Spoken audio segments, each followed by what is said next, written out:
welcome back to my channel. I just wanted to show y'all how to make the Succubus Catherine horns. They are extremely lightweight and it took about 4 hours to make, and it took a couple of days to dry for the paint and everything. So I hope y'all enjoy this video, and please excuse my living room / kitchen. I am in the middle of throwing my now 2-year-old a birthday party. So she turned 2 today. Yay, thank goodness. Of course, by the time this posts up, it'll be a day late, but that's okay. Anyway, I hope y'all enjoy.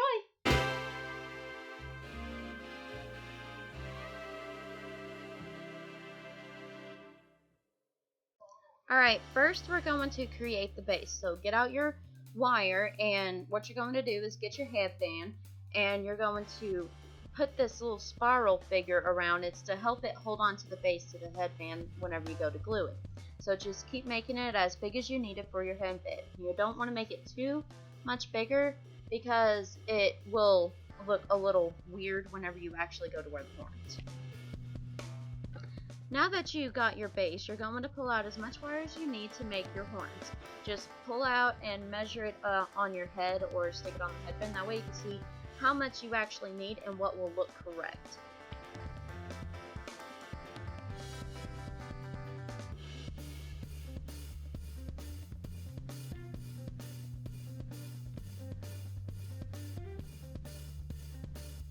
Now to actually make the horn, what you're going to do is grab that base that you had earlier, and you're going to attach it with, I used clips myself because I use a metal headband, and the reason why I use a metal headband is that way it can stretch out as far as I needed it to.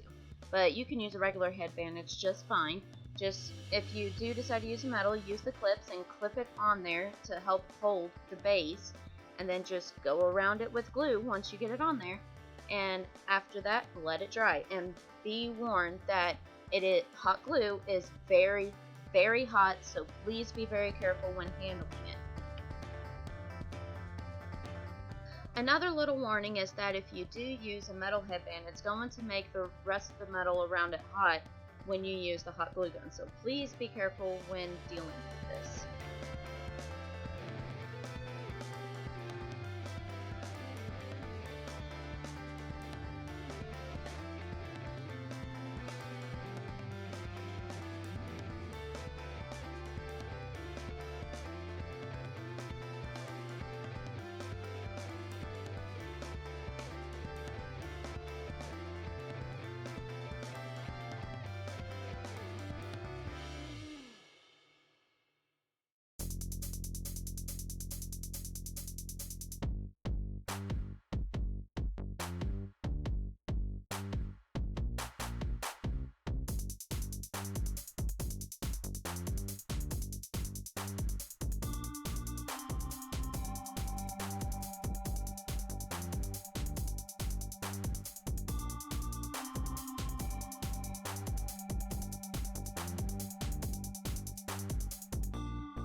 Now that we got our wonderful little skeleton all built up, what we're going to do next is we're going to get some newspaper and we're going to wrap it around the wire to kind of make the build of the horns.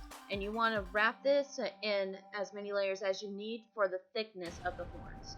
So please be warned that when you do this, sometimes the newspaper breaks, so you need to be very careful when you go twisting it around. And just glue on the beginning and here and there on the tips, and you'll be just fine.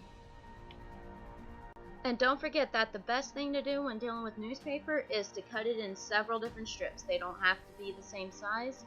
because you're going to be covering this up anyway, so don't worry about it being symmetrical or anything like that. Just make sure that the layers that you put on the horns are actually close to symmetrical, because that's the part that is important.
Now that we got our newspaper wrapped around it, what we're going to do is we're going to put another layer of wire and just spiral it around the horns. The reason why we're doing this is to make sure that the shape is stable and that it stays stable, and also it helps hold the newspaper in place as well.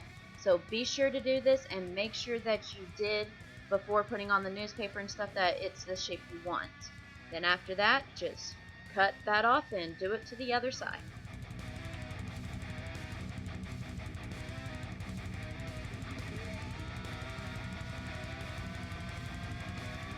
Now for this part I use paper towels, but you can use newspaper again as well.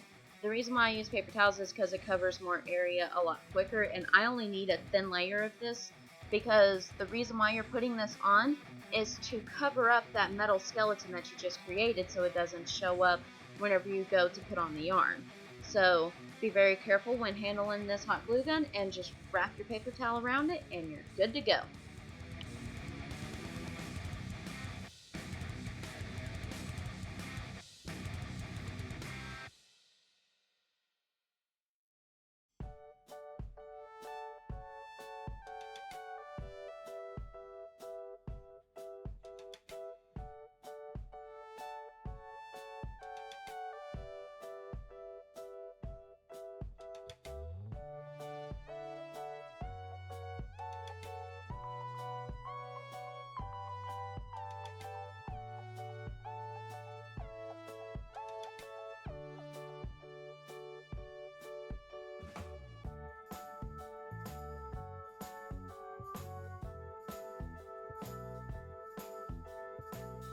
Now here comes the tedious part. This part you're going to get your yarn. I started in the middle because it's a lot easier than starting at the end.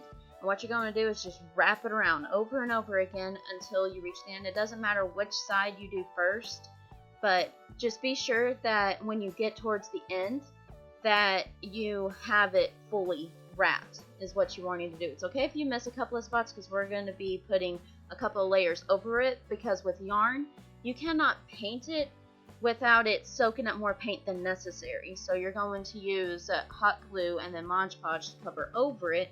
That way it'll suck in the paint and also seal it.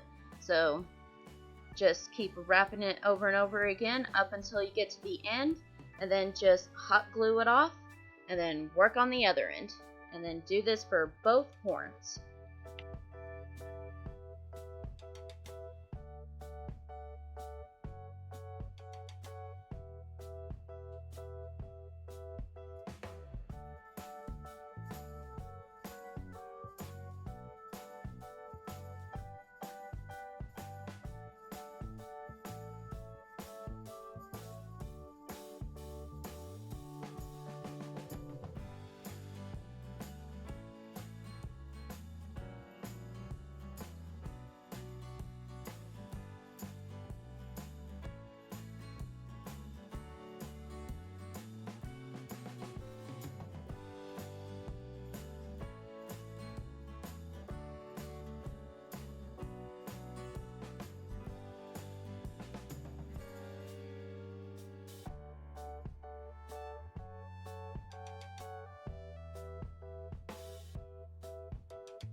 Now this is the part that got a little tricky for me, I noticed, is that whenever I did the end of the horn, sometimes it would come unravel.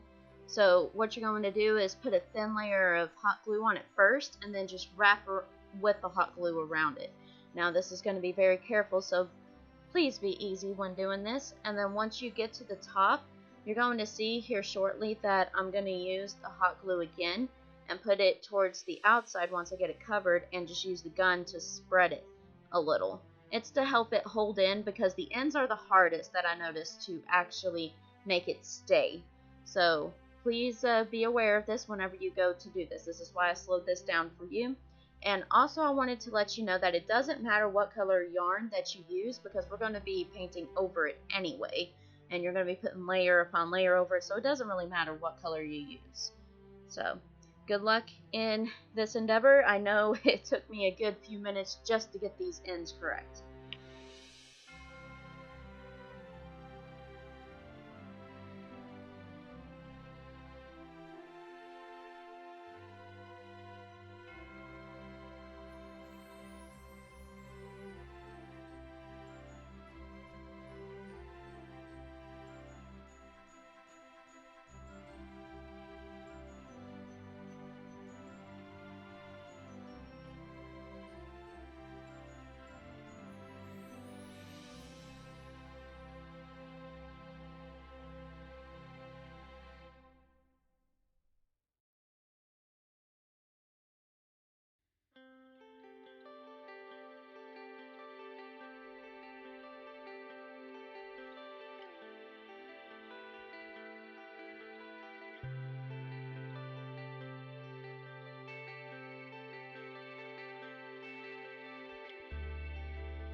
Next is to put on your layer of glue, of hot glue, to secure the yarn to make sure it doesn't go anywhere, and it helps seal in before you put on the Mod Podge.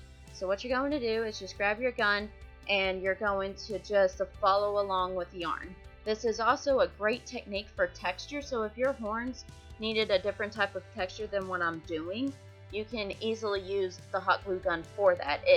It's a lot easier than actually sitting there and carving it into the glue or trying to paint on the texture.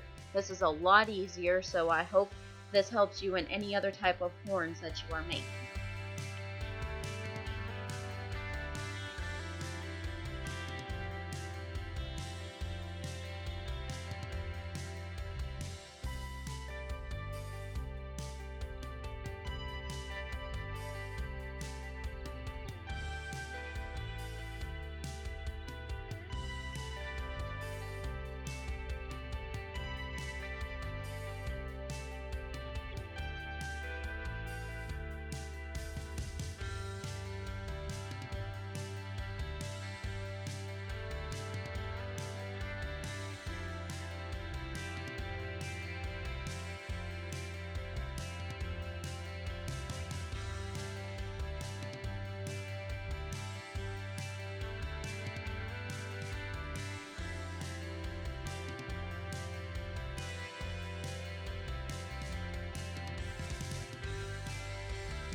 Now you're going to get your Mod Podge, and you're going to get a paintbrush and just smooth it into the grooves and try to make an even layer if you can. It's okay if you don't, because that's the whole point of texturing out the horns. But you're going to put out this layer to help spray it or paint it, whichever type of method you're going to end up using. Just put it over and cover it with a couple of layers, and what I did is I did it in sections because I didn't want it to ruin whenever I go to set them down to dry.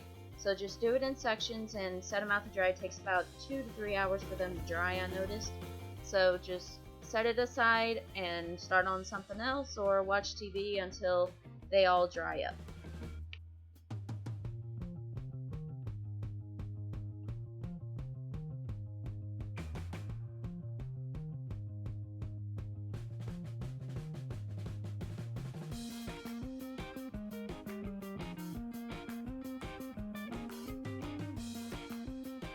Now for decorating. For Catherine, she had black tips and white the rest of the way on the horns. So that's what I followed, but you can do whatever technique you would like, and you don't even have to spray paint if you want. You can use regular paint for a smoother texture. So that's all you do, and be sure to let it cure for at least 24 hours.